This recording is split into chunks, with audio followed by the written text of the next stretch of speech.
Hello, good evening, and welcome. Welcome to a new sub-series that will encompass Volume 2 of Maurice Nicoll's Psychological Commentaries, but will also go way beyond that. And so today in this video, I'm introducing a series that I've spoken about. It has ultimately come about a bit quicker than I imagined, because the Enneagram series of notes and commentaries from Maurice Nicoll is early on in Volume 2, as I'll show you in a minute. I'll show you the table of contents for Volume 2 and also the table of contents for J.G. Bennett's Enneagram Studies, which is something else that we will move on to. I've recently received this book, so yeah, this is a deep dive into the Enneagram symbol. And again, this is one of the deepest symbols that has ever been brought to the West, and Gurdjieff delivered it. And many people have taken this up and sort of personality, in a sort of new age psychological personality thing. And I don't think that's what Gurdjieff used it for, although it is for all and everything, so perhaps you probably could, but that's not how Gurdjieff delivered it. And yeah, like the personality typing system. So yeah, he introduced this symbol initially to Ouspensky, and then later on to, of course, Maurice Nicoll, J.G. Bennett, who we'll be working through. And yeah, this is a diagram Gurdjieff says if you really understood it and how to use and interpret it, you could it could tell you everything. It's like a universal symbol that you can interpret anything with. And that may be quite the hyperbolic claim. But again, we're going to slowly progress and work through many different lectures and essays and words and readings and symbols on the Enneagram. So if you're new to it, it's okay. If you're only aware of it from your reading of In Search of the Miraculous, that's okay also, because we're going to be working through it and learning together.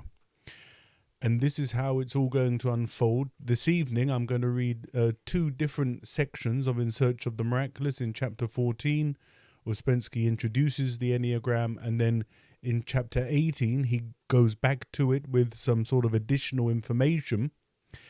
And this is Gurdjieff's explanation in his own words. If you've been with the channel for a long time, you'll know that In Search of the Miraculous is an accurate documentation of Gurdjieff's words and his time teaching in Moscow and St. Petersburg that Ouspensky brilliantly noted down. Then we're going to move into Maurice Nicoll's Psychological Commentaries Volume 2, which again I'll show you in a moment. There's not really much information to be gleaned there, but just to see the number of essays and commentaries on that.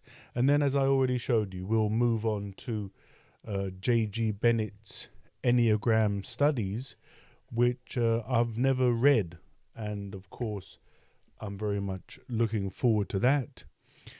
And like I say, is one symbol, but three different approaches. And I'm sure over time, people are going to say, hey, have you read this book on it? Have you read this essay?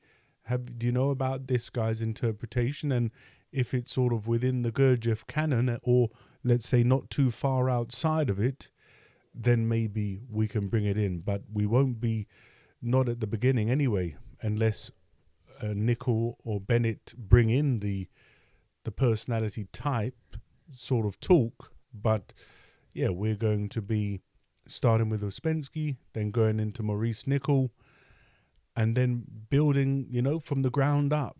If someone has no idea of what the Enneagram symbol is, then this is the place to start, and we will begin with what Gurdjieff has to say. And so before we get into the table of contents, I'll just say hello to everyone watching and listening. If you've just arrived, it's okay. I've been rambling and now we're ready to begin, but welcome, JK Techers. Good evening to you. Lynn Elliott's here, says hi, Lewis and JK. Jordan Hops here, says wonderful evening. Looking forward to this. I agree with you entirely there, Jordan. It certainly is a wonderful evening. And Zach's here as well, says, hey guys, evening all. Raining here in Oxford, but nice to be here. Hope you're well. Yes, it's been quite windy and rainy here in the UK today, so we were teased last week with a bit of spring weather, but now spring's gone. But yes, this is the beginning of the Enneagram series, as I've said. And hello there, David. Hello, David, and also Adrian Kent. Hello to you, my friend. Welcome, and I'm glad you could make it, Adrian. Good to connect live across the internet airwaves, and the same goes to you, Tim. Good evening, and Carlos. Hello, everyone. And again, if you want to say hello, don't be shy.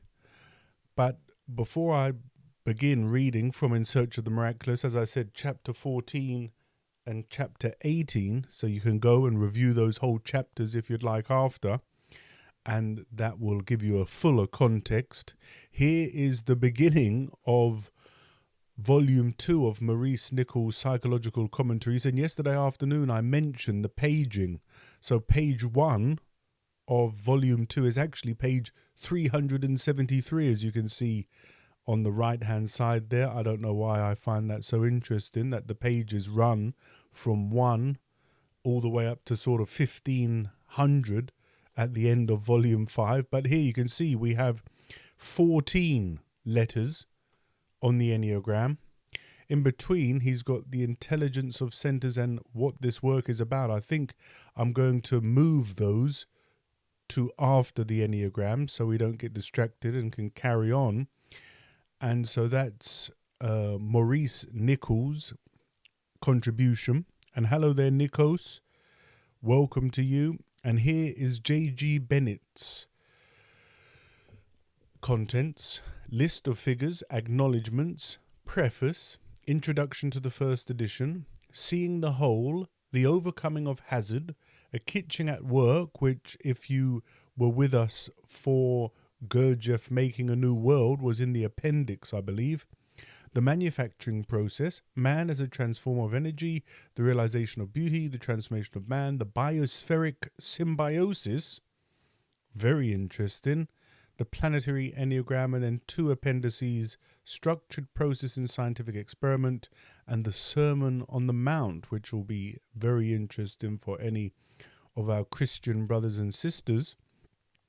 And hello also to Letitia. So hi, Letitia, and everyone watching and listening.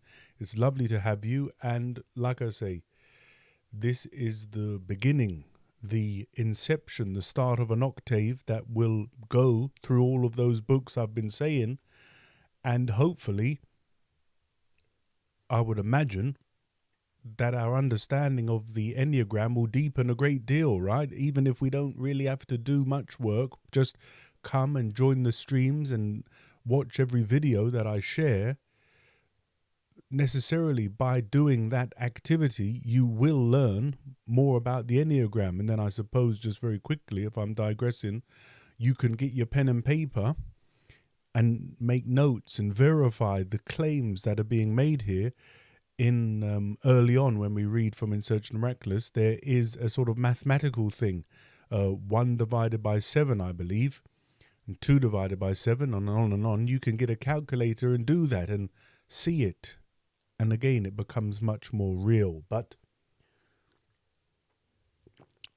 I was going to say that's enough by way of introduction, but it is an introductory video to the series, so maybe a little extra introduction was required. But here is this wonderful thumbnail, the Enneagram, symbol of all and everything, from Ouspensky, Nicoll, and Bennett, and of course all coming from Mr. Gurdjieff. So this is from chapter 14 of In Search of the Miraculous, and we will pick it up where he's talking about octaves.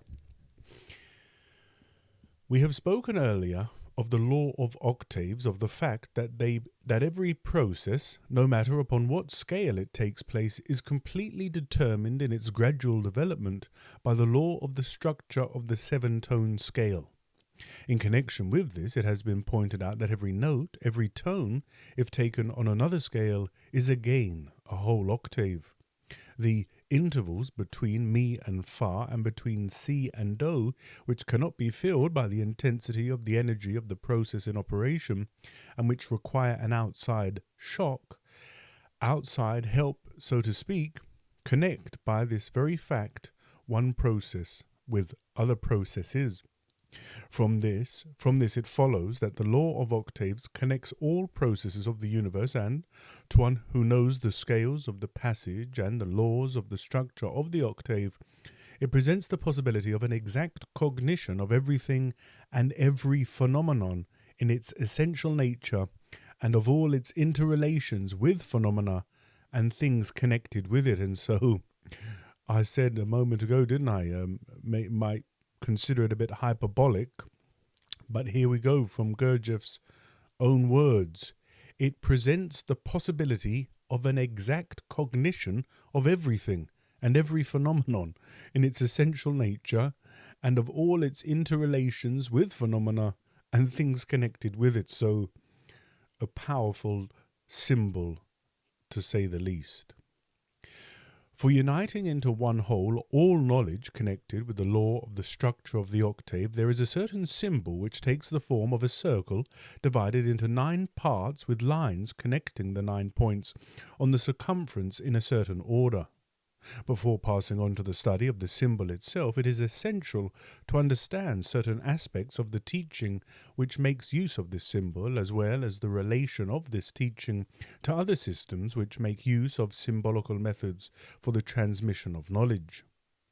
In order to understand the interrelation of these teachings, it must always be remembered that the ways which lead to the cognition of unity approach it like the radii of a circle moving towards the center.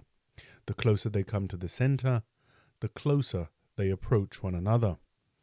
Again, a view that I hold here at the Four Ideals. All the teachings, the closer they move to the center of the circle, the closer they come to the center, the closer they approach one another. So, on the deepest esoteric core of all the religions, they approach one another. As a result of the theoretical statements which form the basis of one line can sometimes be explained from the point of view of statements of another line and vice versa. For this reason, it is sometimes possible to form a certain intermediate line between 2 adjacent lines. But in the absence of a complete knowledge and understanding of the fundamental lines, such intermediate ways may easily lead to a mixing of lines, to confusion and error.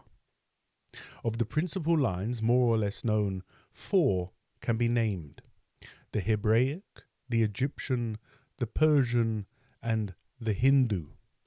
Moreover, of the last we know only its philosophy, and of the first 3, parts of their theory.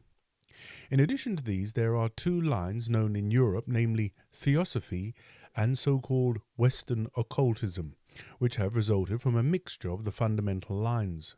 Both lines bear in themselves grains of truth, but neither of them possess full knowledge, and therefore attempts to bring them to practical realization give only negative results. The teaching, whose theory is here being set out, is completely self-supporting and independent of other lines, and it has been completely unknown up to the present time. Like other lines, it makes use of the symbolical method, and one of its principal symbols is the figure which has been mentioned, that is, the circle divided into 9 parts. This symbol takes the following form, and welcome the Enneagram.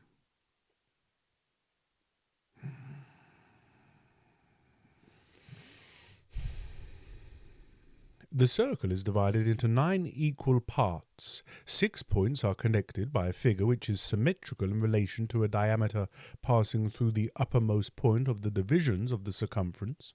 Further, the uppermost point of the divisions is the apex of an equilateral triangle, linking together the points of the divisions which do not enter into the construction of the original complicated figure. This symbol cannot be met with anywhere in the study of occultism, either in books or in oral transmission. It was given such significance by those who knew that they considered it necessary to keep the knowledge of it secret. Only some hints and partial representations of it can be met within literature. And there is a footnote here which we'll go down and read that footnote. So here we go. It says, in the book Études sur les origines de la nature du Zohar, obviously French, the book about the origins of the nature of Zohar, that's my guess. If there's any French speakers in the chat, please enlighten us, but I'm going with that. I could get the translator out, but I'm not going to. By Karp from Paris 1901 on page 200, there is a drawing of a circle divided into 9 parts, with the following description of this circle. If we multiply 9 times 9, the result is shown in the number 8 on the left side and the number 1 on the right side. In the same way, 9 times 8 gives the product shown in number 7 on the left and in number 2 on the right. Exactly in the same way with 9 times 6. Beginning with 9 times 5, the order becomes reversed. That is, the number representing the units takes the left side and the number representing the tens takes the right side. So again, you can screenshot this or come back and do that yourself. Obviously 9 times table, pretty straightforward. So you can do that and verify it for yourself. Only some hints and partial representations of it can be met with in literature. Thus, it is possible to meet with a drawing of it like this. So this is sort of a bootleg Enneagram, maybe, let's say, and another like this.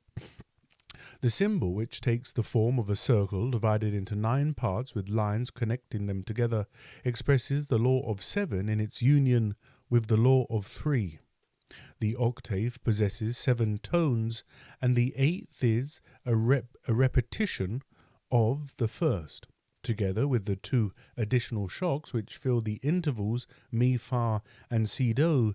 There are 9 elements, and for these intervals, you can look into the ray of creation, and when Gurdjieff speaks about the law of octaves. And this is ultimately that at certain points in the octave, additional energy needs to come from outside. The octave itself doesn't have the capacity, the energy to progress, and it needs an external force. The complete construction of this symbol, which connects it with a complete expression of the law of octaves, is more complicated than the construction shown. But even this construction shows the inner laws of one octave, and it points out a method of cognizing the essential nature of a thing examined in itself. The isolated existence of a thing or phenomenon under examination is the closed circle of an eternally returning and uninterrupted flowing process. So if you do have your notebook, that might be a nice place to start. The isolated existence of a thing or phenomenon under examination is the closed circle of an eternally returning and uninterruptedly flowing process. The circle symbolizes this process. The separate points in the division of the circumference symbolize the steps of the process. The symbol as a whole is Do, that is, something with an orderly and complete existence. It is a circle, a completed cycle. It is the 0 of our decimal system. In its inscription, it represents a closed cycle. It contains within itself everything necessary for its own existence. It is isolated from its surroundings. The suggestion of stages in the process must be connected with the succession of the remaining numbers from 1 to 9. The presence of the 9th step, filling up the interval C-Do, completes the cycle, that is, it closes the circle, which begins anew at this point, the next octave. The apex of the triangle closes the duality of its base, making possible the manifold forms of its manifestation in the most diverse triangles, in the same way as the point of the apex of the triangle multiplies itself infinitely in the line of its base. Therefore, every beginning and completion of the cycle is situated in the apex of the triangle, in the point where the beginning and the end merge, where the circle is closed, and which sounds in the endlessly flowing cycle as the 2 do's in the octave. But it is the 9th step that closes and again begins a cycle. Therefore, in the upper point of the triangle corresponds to Do stands the number 9, and among the remaining points are disposed the numbers 1 to 8. So here again we had the original symbol just on its own, and now we have the symbol with these numbers on it. And then as we progress through all of these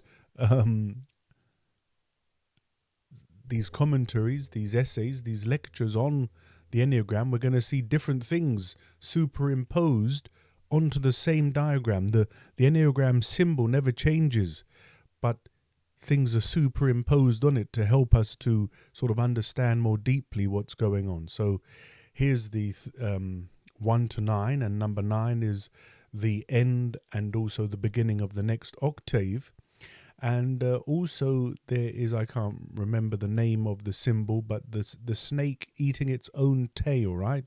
I believe it has a technical name.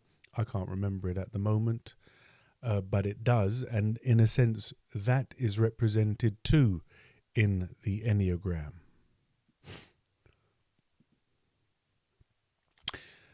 Passing on to the examination of the complicated figure inside the circle, we should understand the laws of its construction. The laws of unity are reflected in all phenomena. The decimal system is constructed on the basis of the same laws. Taking a unit as one note containing within itself a whole octave, we must divide this unit into 7 unequal parts in order to arrive at the 7 notes of this octave. Thanks, chat. The Ouroboros. We've got some different spellings. The Ouroboros. Thank you, David, Carlos, and Jonathan. Hello there, Jonathan, and welcome. Nice to see you. And so I'm going to look it up, if you don't mind, just quickly, and I'll get a picture. You won't be able, or you will be able to see it because I'll show you. And I'll just read quickly a comment on what it is.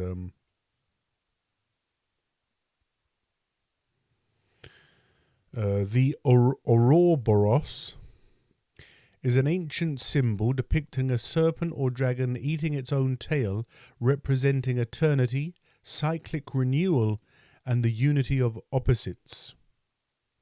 And thank you, Jonathan. Ouroboros. Or Ouroboros.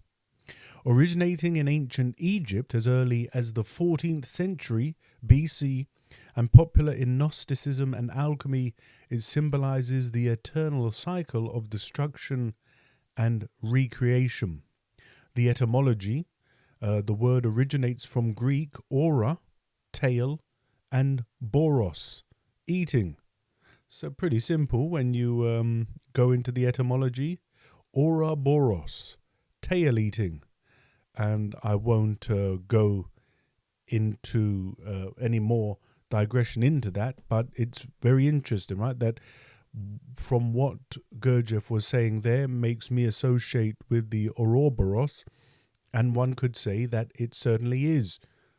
The Ouroboros exists within the Enneagram symbol also. So yes. I may as well read that again because I was distracted by a snake eating its own tail. Passing on to the examination of the complicated figure inside the circle, we should understand the laws of its construction. The laws of unity are reflected in all phenomena. The decimal system is constructed on the basis of the same laws.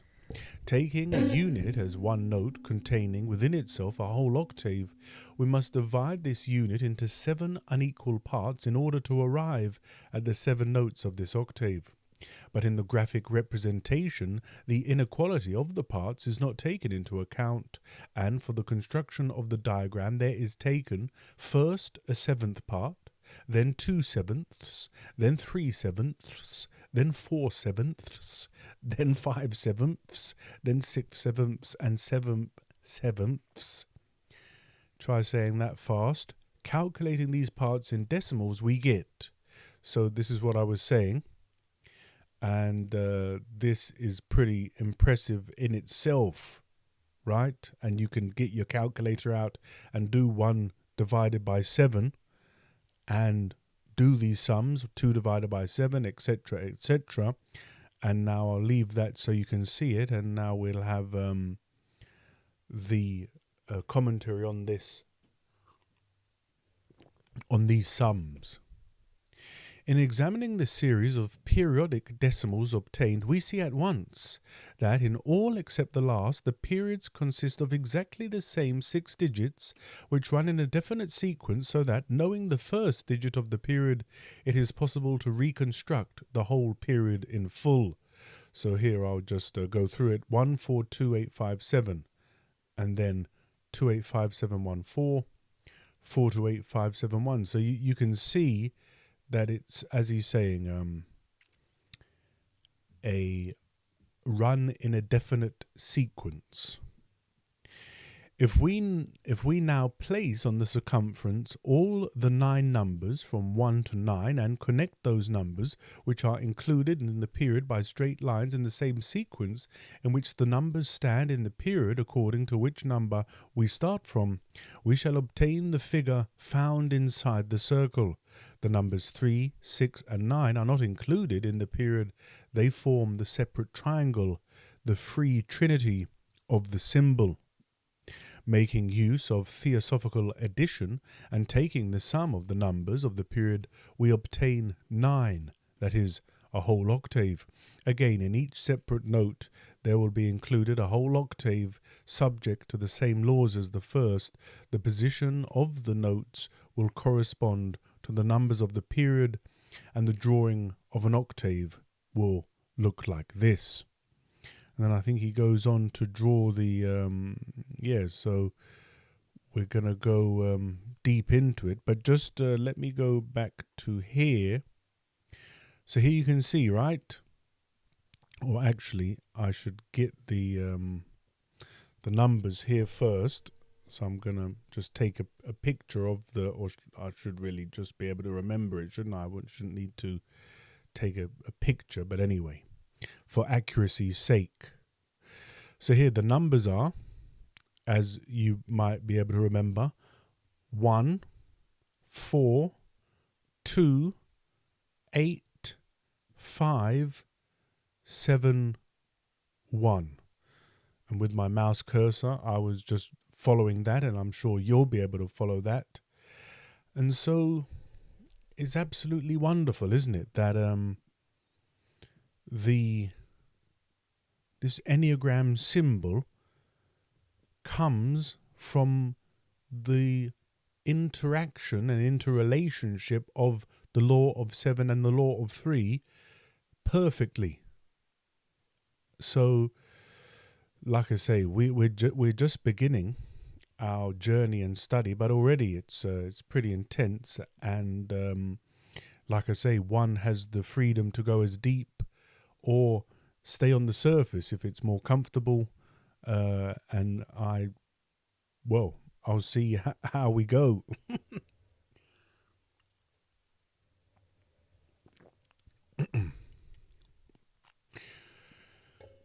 The triangle 9, 3, 6, which unites into one whole the 3 points on the circumference not included in the period, connects together the law of 7 and the law of 3. The numbers 3, 6, 9 are not included in the period. 2 of them, 3 and 6, correspond to the 2 intervals in the octave, the third, so to speak, superfluous, and at the same time it replaces the fundamental note which does not enter the period. Moreover, any phenomenon which is able to act reciprocally with a phenomenon similar to it sounds as the note do in a corresponding octave. Therefore, do can emerge from its circle and enter into orderly correlation with another circle, that is, play that role in another cycle which, in the cycle under consideration, is played by the shocks, filling in the intervals in the octave. And there may be another note. There is no footnote, but maybe there is in the book. Sorry, I'm going to have a look because there's an asterisk there, and I don't know if there is a footnote. Of course, I've got the physical book here, just in case I have to reference an asterisk that might have some significance. No, there is no asterisk in the book. Or is there? Is played by the shocks.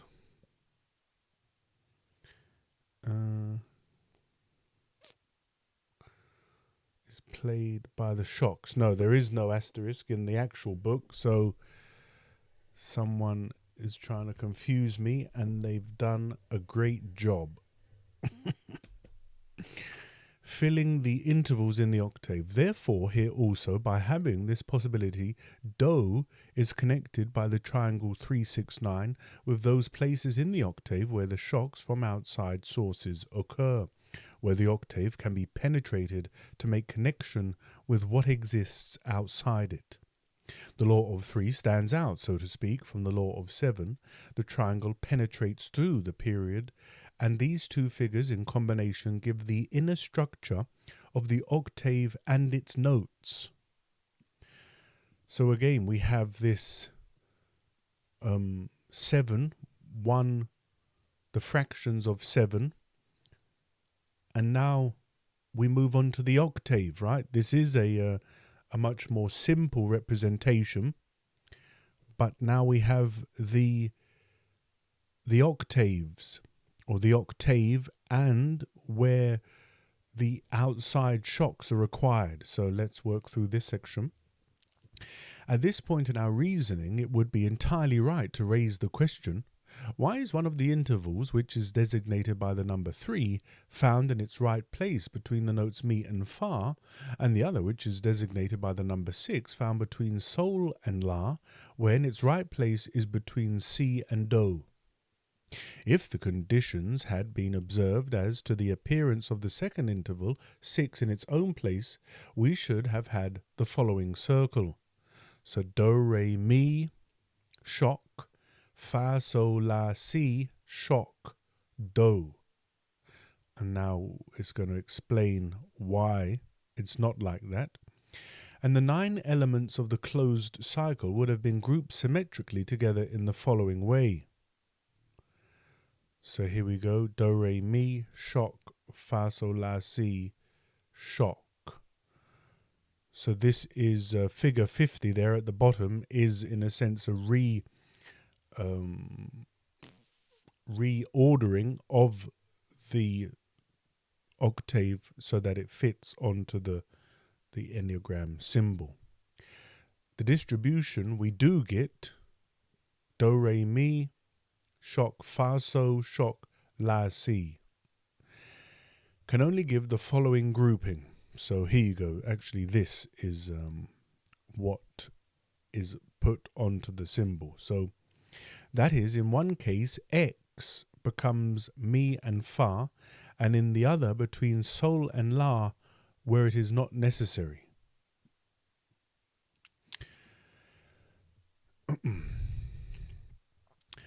The apparent placing of the interval in its wrong place itself shows to those who are able to read the symbol what kind of shock is required for the passage of C to Do. In order to understand this, it is essential to recollect what was said about the role of shocks in the processes proceeding in man and in the universe.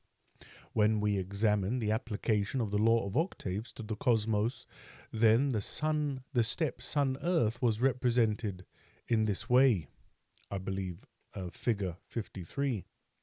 In relation to the 3 octaves of radiation, it was pointed out that the passage of Do to C, the filling of the interval, takes place within the organism of the Sun.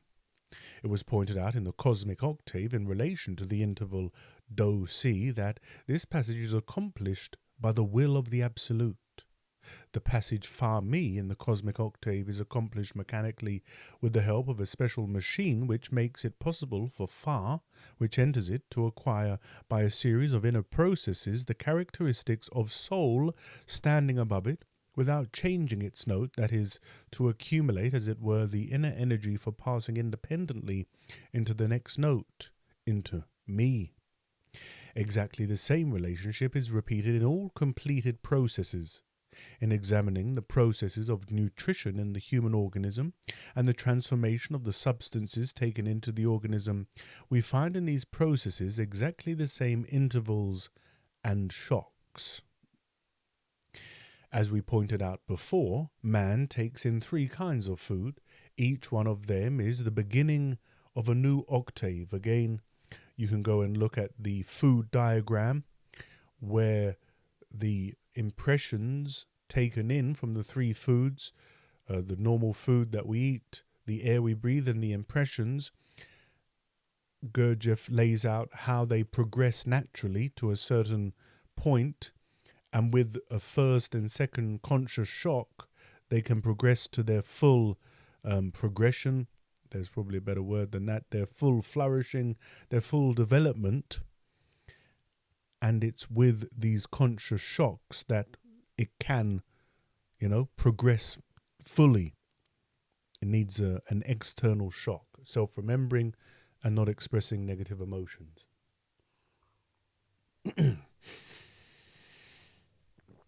As we pointed out before, man takes in 3 kinds of food. Each one of them is the beginning of a new octave. The second octave, that is the air octave, joins up with the first, that is the octave of food and drink, at the point where the first octave comes to a stop in its development at the note Mi. And the third octave joins up with the second at the point where the second octave comes to a stop in its development at the note Mi. But it must be understood that just as in many chemical processes, only definite quantities of substances exactly determined by nature give compounds of the required quality, so in the human organism, the 3 kinds of food must be mixed in definite proportions. The final substance in the process of the food octave is the substance C, hydrogen 12 in the 3rd scale, which needs an additional shock. And I'm not going to be fooled by that asterisk again. I think it's meant to be a quotation mark. Which needs an additional shock in order to pass into a new Do. But as 3 octaves have taken part in the production of this substance, their influence is also reflected in the final result by determining its quality. The quality and quantity can be regulated by regulating the 3 kinds of food received by the organism. Only in the presence of a full and harmonious conformity between all 3 kinds of food, by a strengthening or weakening of the different parts of the process, is the required result obtained. But it is essential to remember that no arbitrary attempts to regulate food in the literal sense of the word or breathing can lead to the desired end unless one knows exactly what one is doing and why and what kind of result it will give. And furthermore, even if a man were to succeed in regulating 2 components of the process, food and breathing, again this would not be enough, because it is still more important to know how to regulate the food of the 3rd story, impressions. Therefore, before even thinking of influencing practically the inner processes, it is essential to understand the exact mutual relationship of the substances entering the organism, the nature of the possible shocks, and the laws governing the transition of notes. These laws are everywhere the same. In studying man, we study the cosmos. In studying the cosmos, we study man. And think of the Hermetic principle, as above, so below. That's, that encompasses and encapsulates that maxim, as above, so below. The laws are everywhere the same. In studying man, we study the cosmos. In studying the cosmos, we study man. The cosmic octave absolute moon has, according to the law of three, been broken into three subordinate octaves. In these three octaves, the cosmos is like man, the same three stories, the same three shocks. So this would be another diagram elsewhere in Search of the Miraculous, where we see the ray of creation takes this same form of three different, as he's saying, what does he say? Three different octaves. Hello there, Sneak. I'm not sure what you mean by that, my friend, but yeah.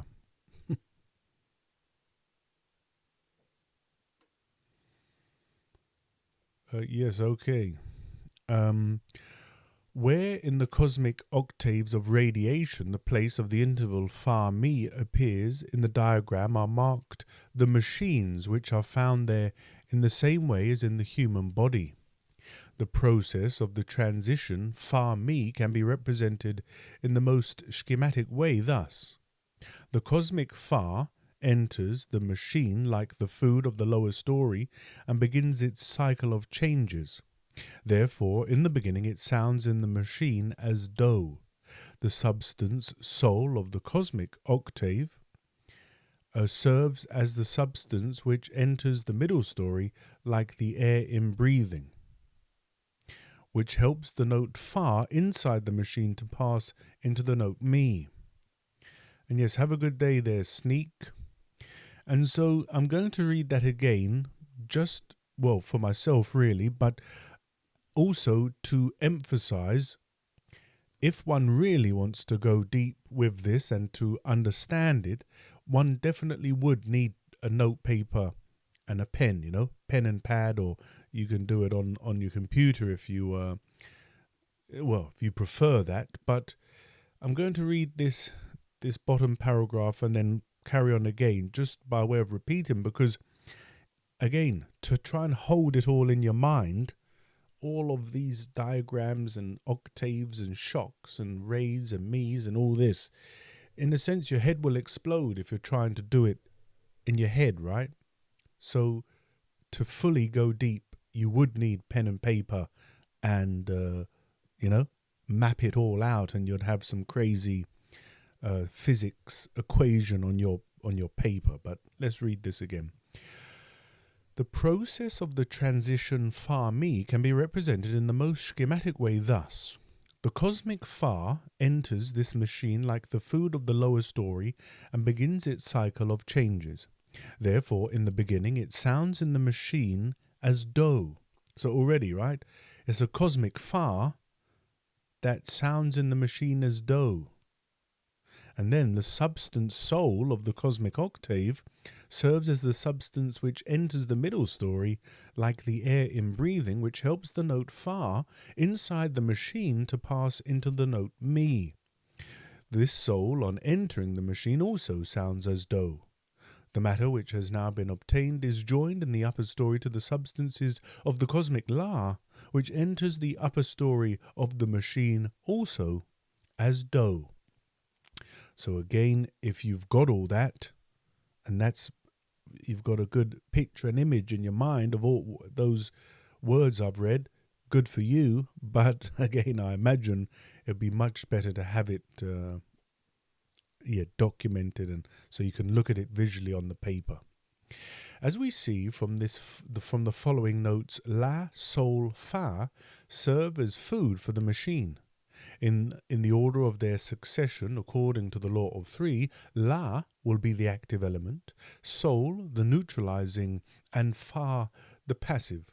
The active principle reacting with the passive, that is, becoming connected with it by the help of the neutralizing principle, gives a certain definite result. This is represented symbolically thus.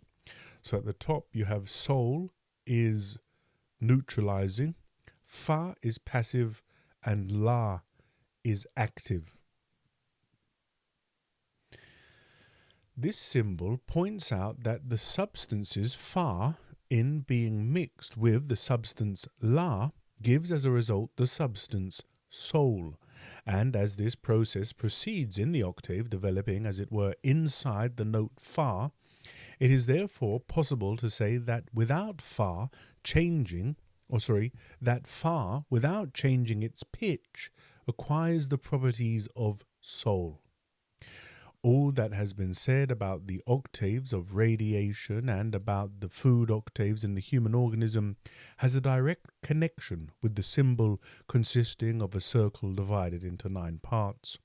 This symbol, as the expression of a perfect synthesis, contains within itself all the elements of the laws it represents, and from it can be extracted and by its help transmitted everything that is connected with these octaves and much else besides. So, again, another very strong, firm statement, which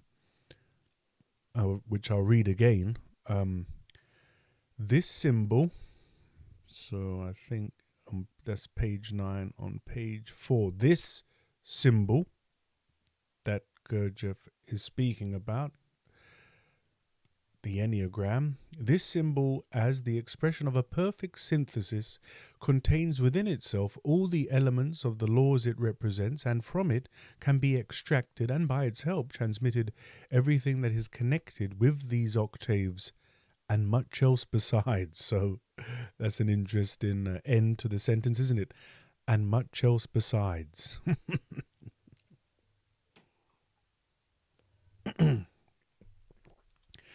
G returned to the Enneagram many times and in various connections. Each completed whole, each cosmos, each organism, each plant is an Enneagram, he said. But not each of these Enneagrams has an inner triangle. The inner triangle stands for the presence of higher elements according to the scale of hydrogens in a given organism. This inner triangle is possessed by such plants, for example, as hemp, poppy, hops, tea, coffee, tobacco, and many other plants which play a definite role in the life of man. Ain't that the truth? The study of these plants can reveal much for us in regard to the Enneagram. So again, as I'm free associating and just sort of, going with what associations come and what I am feeling, when I read those words, this inner triangle is possessed by such plants, for example, as hemp, poppy, hops, tea, coffee, tobacco, and many other plants which play a definite role in the life of man.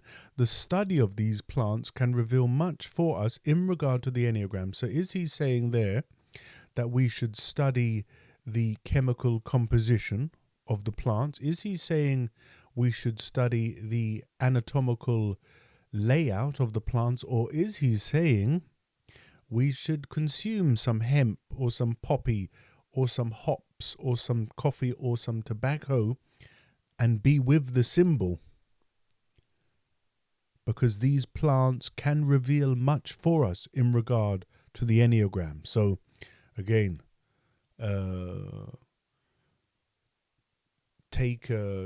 this isn't medical advice, obviously, and be careful.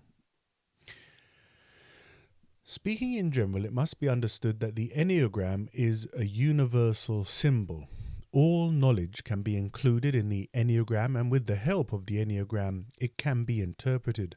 And in this connection, only what a man is able to put into the Enneagram does he actually know, that is, understand. What he cannot put into the Enneagram he does not understand. For the man who is able to make use of it, the Enneagram makes books and libraries entirely unnecessary. Everything can be included and read in the Enneagram. A man may be quite alone in the desert, and he can trace the Enneagram in the sand and in it read the eternal laws of the universe. And every time he can learn something new, something he did not know before. If two men who have been in different schools meet, they will draw the Enneagram, and with its help they will be able at once to establish which of them knows more, and which consequently stands upon which step, that is to say, which is the elder, which is the teacher, and which the pupil. The Enneagram is the fundamental hieroglyph of a universal language which has many different meanings as there are levels of men. Another powerful statement. The Enneagram is the fundamental hieroglyph of a universal language which has as many different meanings as there are levels of men. The Enneagram is perpetual motion, the same perpetual motion that men have sought since the remotest antiquity and could never find, and it is clear why they could not find perpetual motion. They sought outside themselves that which was within them, and they attempted to construct perpetual motion as a machine is constructed, whereas real perpetual motion is a part of another perpetual motion and cannot be created apart from it. The Enneagram is a schematic diagram of perpetual motion, that is, of a machine of eternal movement. But of course it is necessary to know how to read this diagram. The understanding of this symbol and the ability to make use of it give man very great power. It is perpetual motion, and it is also the philosopher's stone of the alchemists. The knowledge of the Enneagram has for a long time been preserved in secret, and if it now is, so to speak, made available to all, it is only in an incomplete and theoretical form, of which nobody could make any practical use without instruction from a man who knows. In order to understand the Enneagram, it must be thought of as in motion, as moving. A motionless Enneagram is a dead symbol.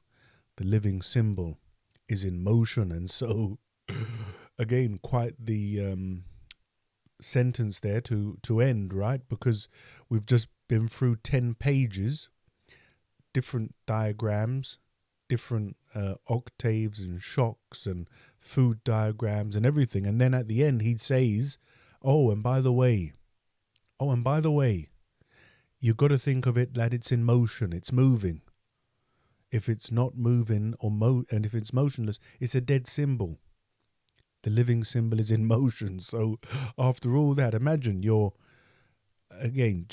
this is Ouspensky taking notes and noting down the lecture so imagine you're in the room with Gurdjieff and Ouspensky, and you're just there listening, and Gurdjieff has just said all of those words, and at the end he says, and by the way, in order to understand the Enneagram, it must be thought of as in motion, as moving.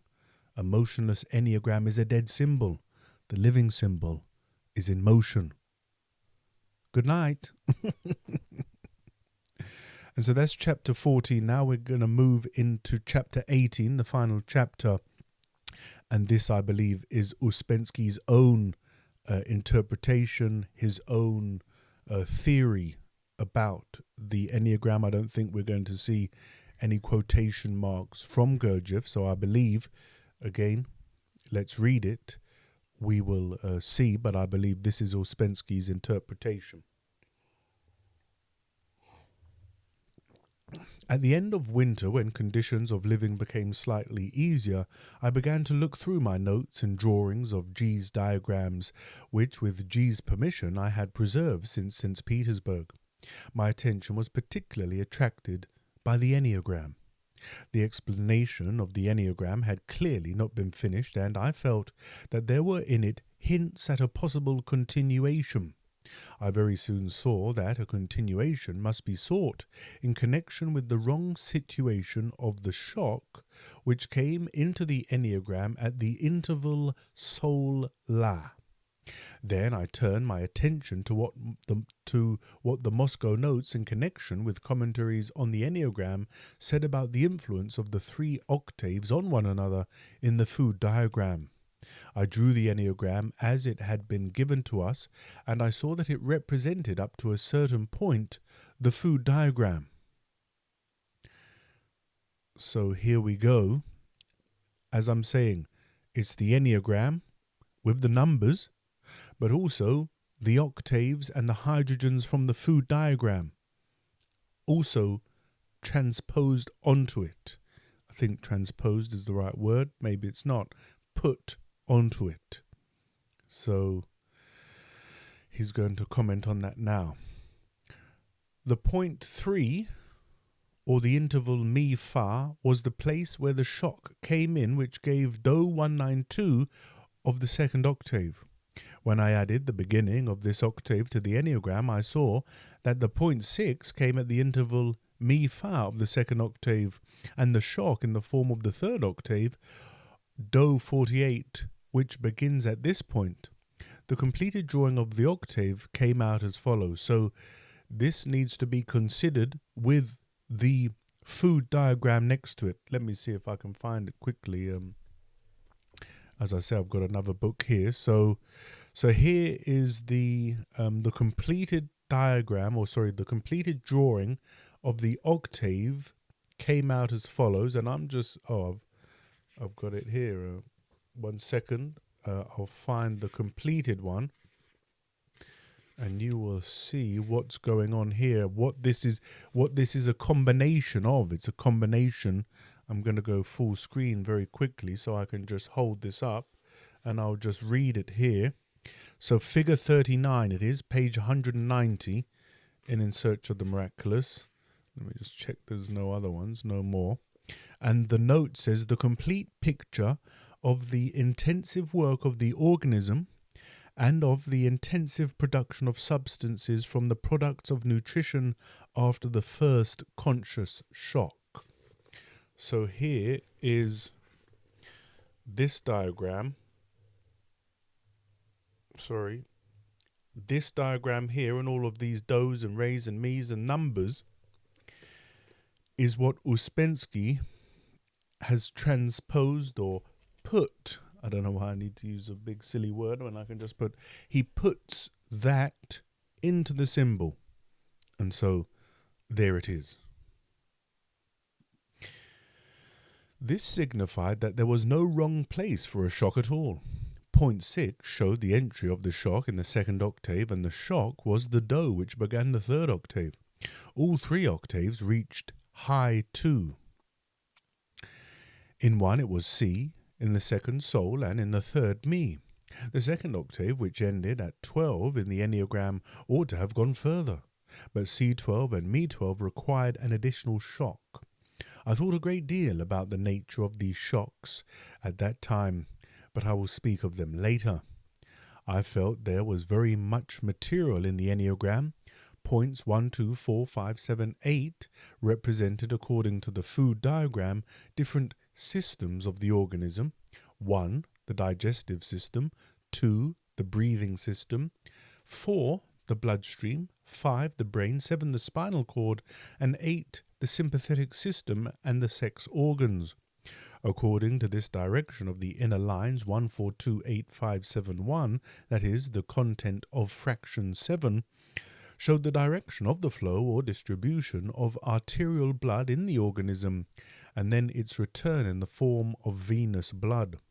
It was particularly interesting that the point of return was not the heart, but the digestive system, which indeed is the case, since venous blood is first of all mixed with the products of digestion. It then goes to the right auricle, through the right ventricle, then to the lungs to absorb oxygen, and from there goes to the left auricle, and then the left ventricle, and then through the aorta into the arterial system. So it's pretty intense, isn't it? There, he's now plotting the points with different parts of the body, and then also brings in the blood, the venous blood system.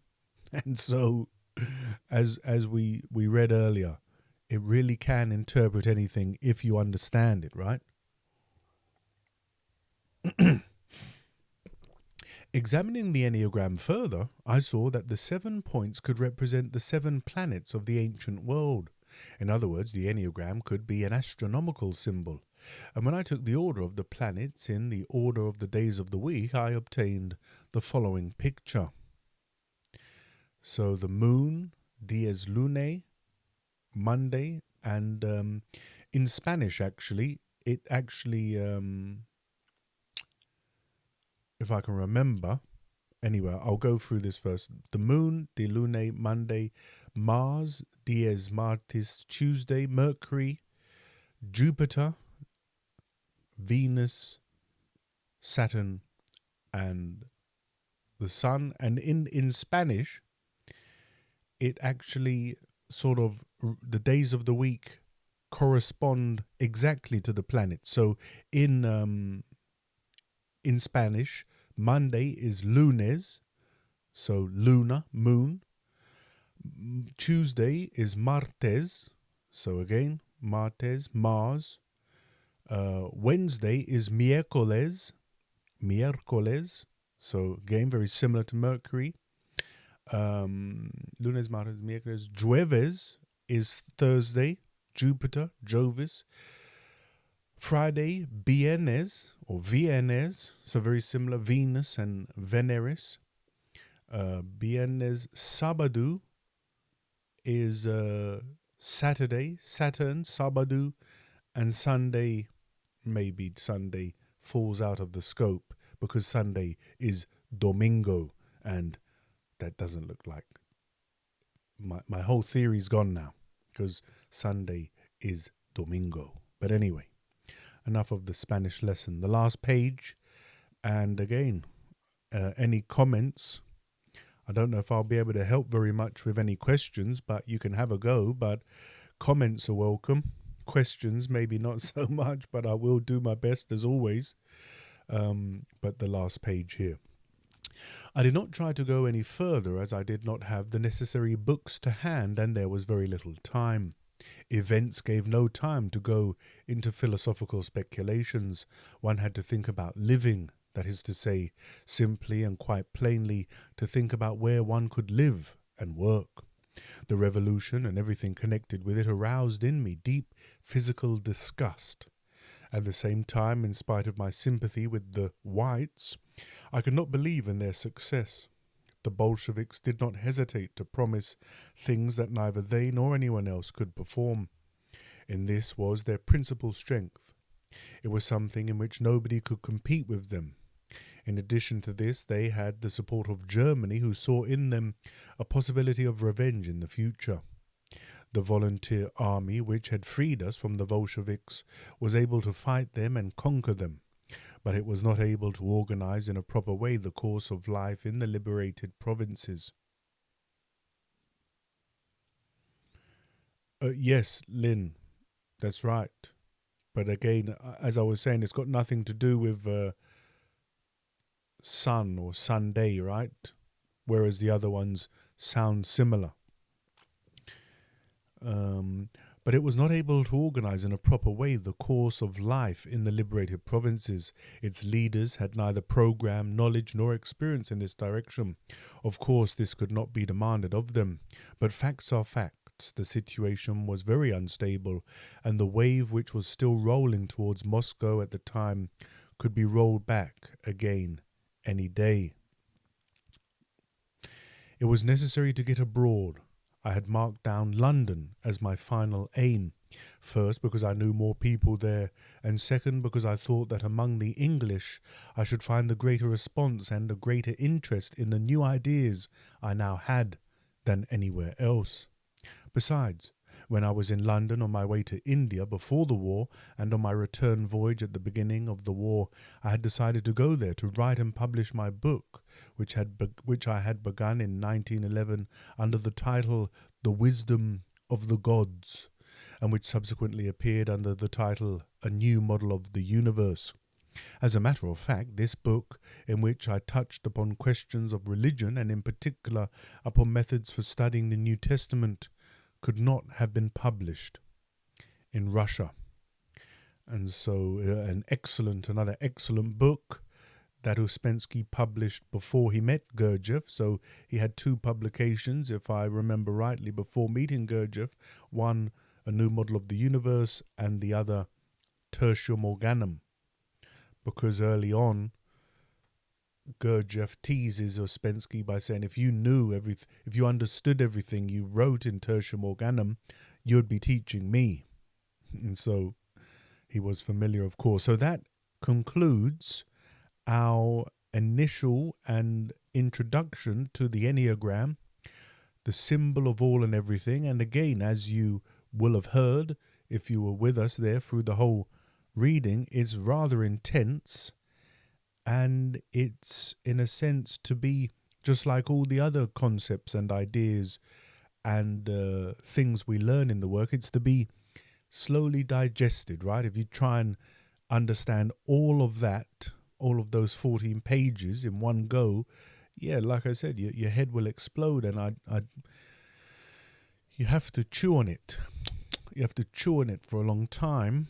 And then as we progress through the 13 lectures, 14 lectures from Maurice Nicoll, I'm sure there'll be many cross-references, many dots connected, many reviews and different allegories, analogies, metaphors, explanations. And then if you want, you can start it all over again and go through it again, and then all of those cross-references will make more sense because now you've got the full context of the whole series and it's all making more sense now. And then maybe the third run through, you may actually really understand something and even be able to draw your own Enneagram and think, oh yeah, how does this work on there? Can I map that there? But there's no rush, I don't think. I think understanding can't be rushed or forced, I would argue. It sort of comes by grace from our effort and our valuation. And that was the introduction to the Enneagram. It's pretty intense, isn't it? When you focus on a particular section, just very quickly digress, right?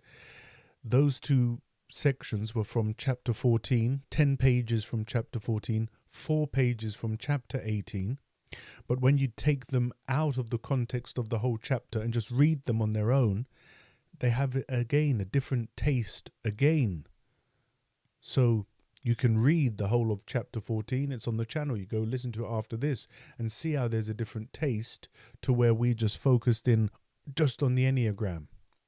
And you can do this with the book. You can take the section on the ray of creation from early chapters and then later on section on the ray of creation, and then another. So you just read the bits about the ray of creation, and then you can do it about impressions, and then whatever you want. And it's an interesting way to study. But because they're just short letters, short commentaries from Maurice Nicoll, and I am away for the weekend, I'm off to Wales, hiking and walking, a big long walk this time, I will be scheduling uploads. So they will be likely short videos. They'll take the same format as the previous Maurice Nicoll series where I upload them, where to begin I'll give a short introduction.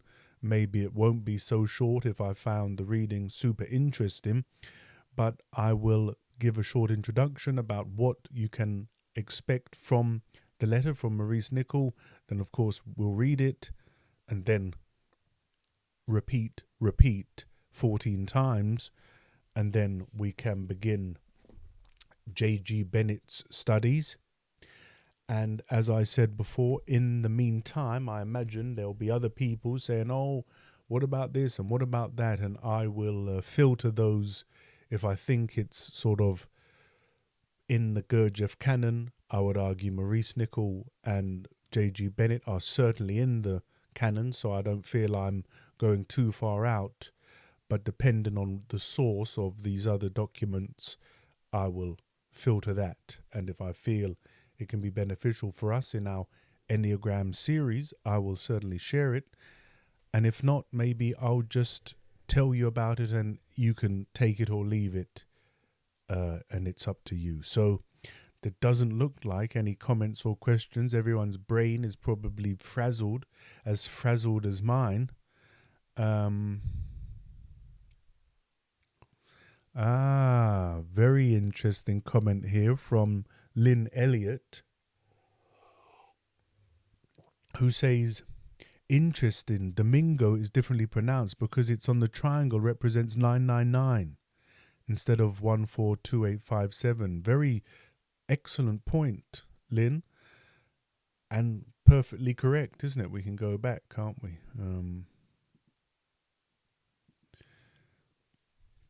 Yeah, because it represents 0.9, which is the beginning and the end.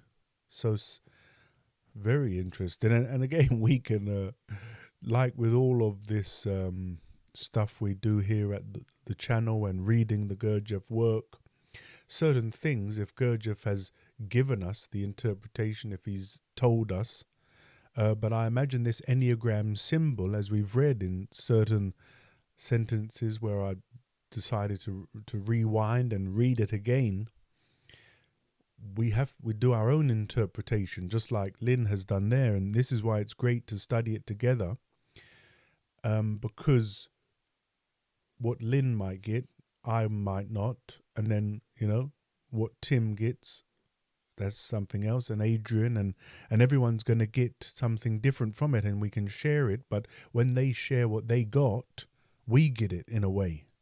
Although, that being said, I'm going to be uploading them, so we'll be watching them on our own. But, of course, get in the comments, and if you want to join the Discord server, do reach out via email. I'll invite you, and, well, we can discuss the Enneagram all day long if we want to.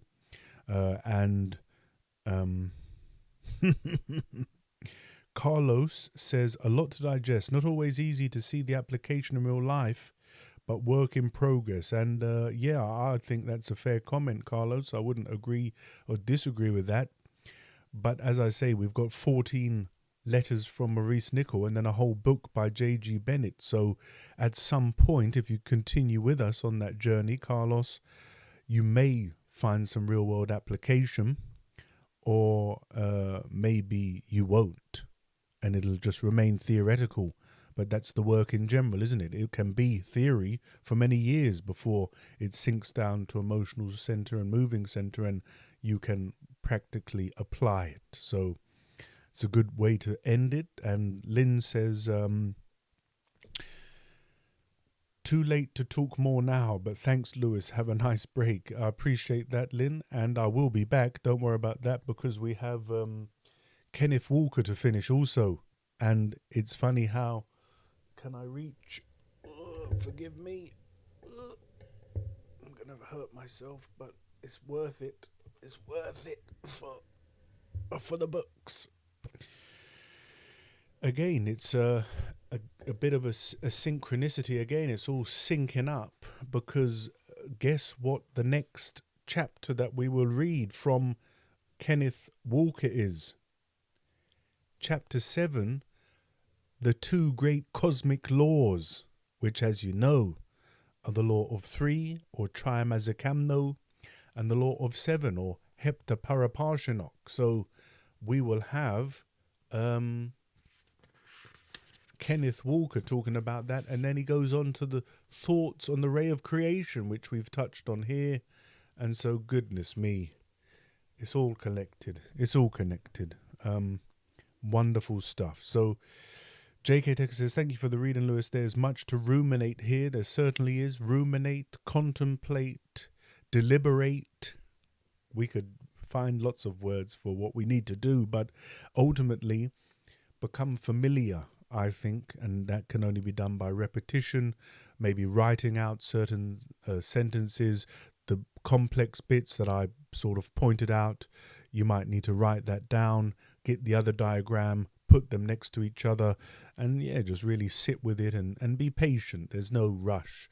We don't need to rush to be able to use the Enneagram symbol in real world dynamics at work, so it's okay.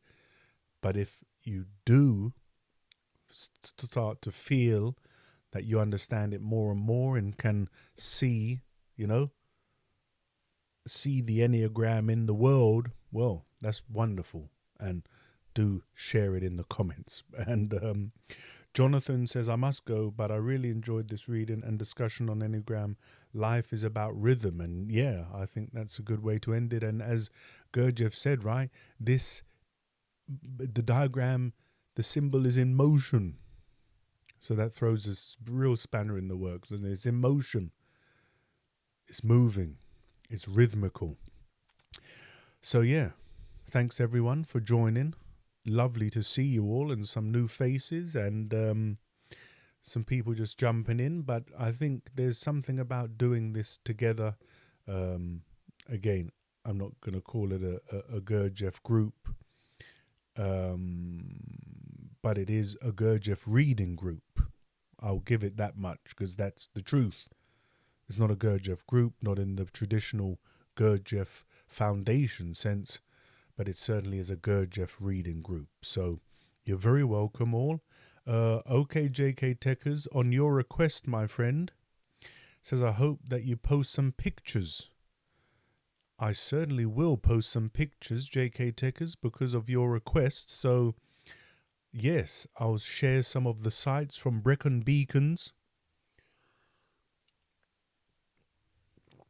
And if I see the Enneagram in a cloud, I'll share that with you with a good commentary.